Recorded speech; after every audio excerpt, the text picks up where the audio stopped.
FluoRender tutorial. Track particles using a script. In this video, we demonstrate tracking particles using a script. Load a project containing a time-lapse sequence. First, determine the time range that a moving particle is visible. Use the play button or frame stepping to find the time range. The frame stepping can go forward or backward. Notice when the particle shows and disappears in the top left quadrant. Set the frame range that the particle is visible.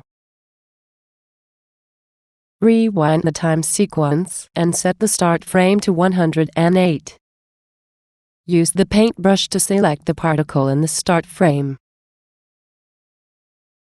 Open the Component Analyzer, go to the Analysis tab, and add the selection. More selections can be added similarly. Load a script to execute commands that track the selected particle. The script also subtracts the background and generates intensity variations over time.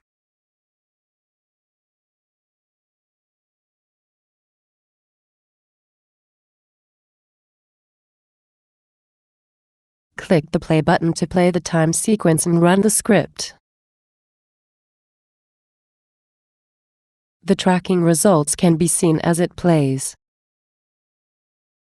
The intensity changes over time are shown as a graph in a separate browser window.